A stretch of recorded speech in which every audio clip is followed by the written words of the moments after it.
I'm going to casually mention to you something that's very scary indeed, and tell you what the alien agenda is. And it's going to sound very familiar.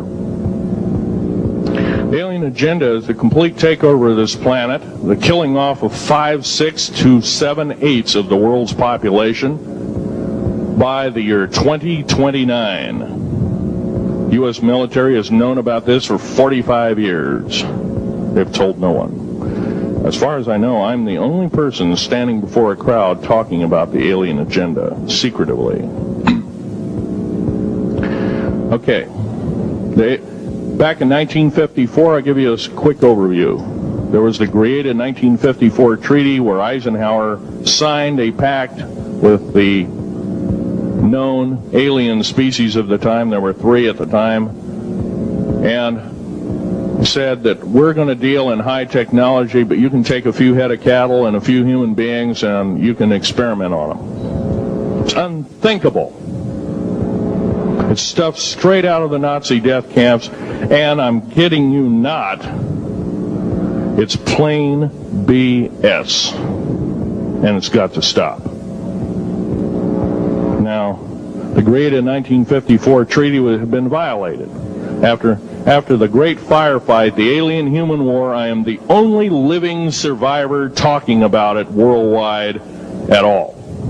Only one. The other 2 are in nursing homes in Canada, and the Canadian government refuses to allow any U.S. people, including myself, to talk to them because they are afraid of kidnap. Probably the reason I got shot to pieces and 11 attempts on my life is I am a direct threat to the entire system. The New World Order, the alien agenda is one and the same. It's world takeover and the decimation of the population of this planet. Now, I'm going to tell you something a little bit different about the alien species. The bad news ones, there are 9 races of alien populations. To look at a human being as a bag of food.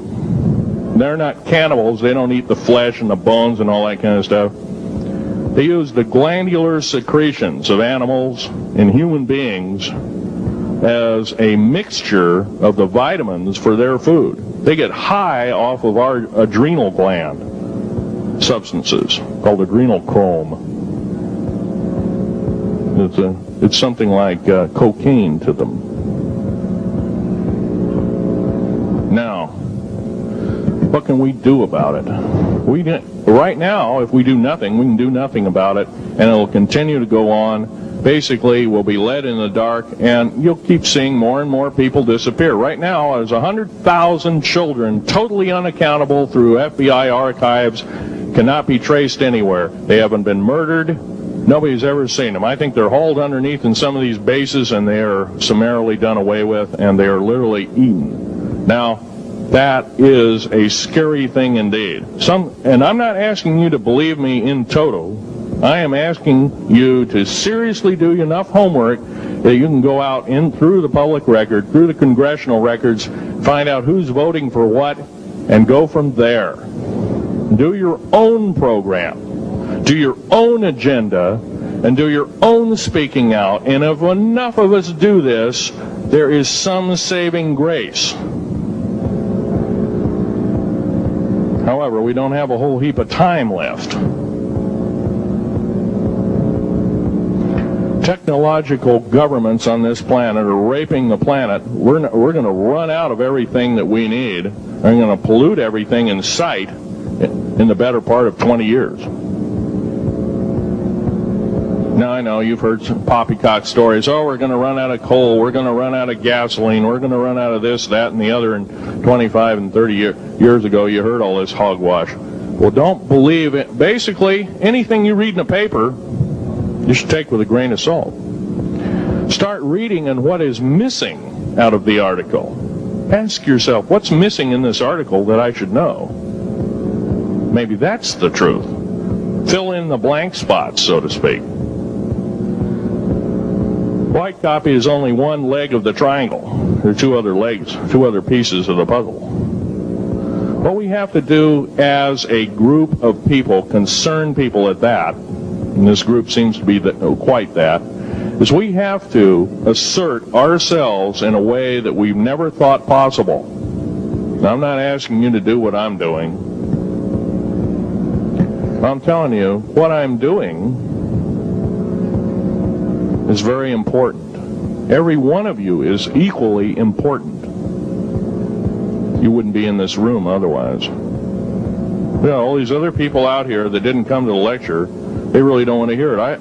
Yesterday I heard a fellow who says, I'm sorry to say I belong to this military organization, that militant organization. I don't believe in the alien question. There's no proof of it. And so I show him an artifact, and he says, well, that's nice, but that could be lead. Well, I happen to know this isn't lead. It scratches diamond, and it's harder than that.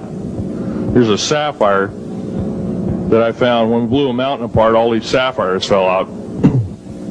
And sapphire has a hardness of 9 right next to the hardness of a diamond. This thing scratches the heck out of it. Just tear it apart. I'll tell you something. This technology is fine and dandy. At the risk of the human race, at the risk of one human life, it is totally worthless. We have to...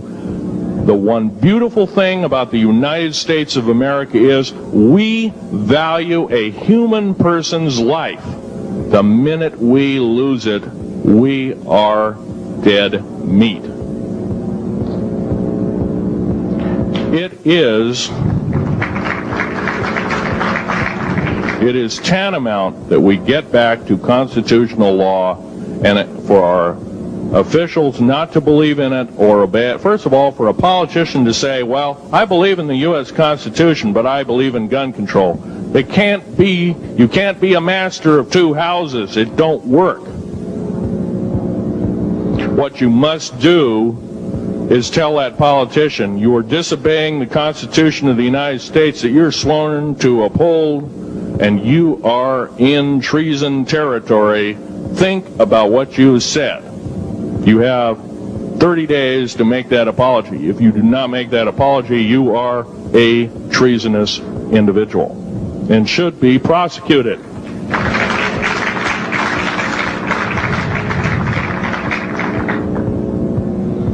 Now, there's a few other things I want to run by you, and they're kind of in rapid-fire order. Area 51 is only one base, one of the 131 bases. Of these 131 bases, I call Area 51 a mega base. It's got more than one base in it. It's Tonopah Test Range, Area 51, S2, S4, Groom Lake, and a host of others. Now, these mega bases are gobbling up our gross national product. Right now we're spending 28% of the gross national product on building underground bases solely. That doesn't count for the defense budget. That doesn't count for the spare parts budget. It doesn't count for any of that at all. And the black budget is dead wrong. It sidesteps the United States Congress and its Constitution of its people and says you're a bunch of morons, you don't need to know. Well, a need-to-know basis is an executive order written during the Eisenhower era right after the Greada 1954 treaty and is treasonous and illegal in this country and should be overturned and abolished.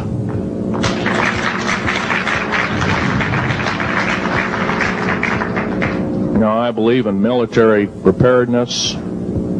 I believe in military secrecy to some extent. Because there's always going to be spies out there, and there are always going to be people that want your hunk of territory, your house, or your ground, maybe even a country like that. Yeah. Most of us remember what this crazy person in Russia, Zhirinovsky, had to say. We want Alaska back. Well, baby, you're not going to get Alaska back without a horrendous fight. Alaska is my land. I was born here in these United States. I have risked my life and limb for these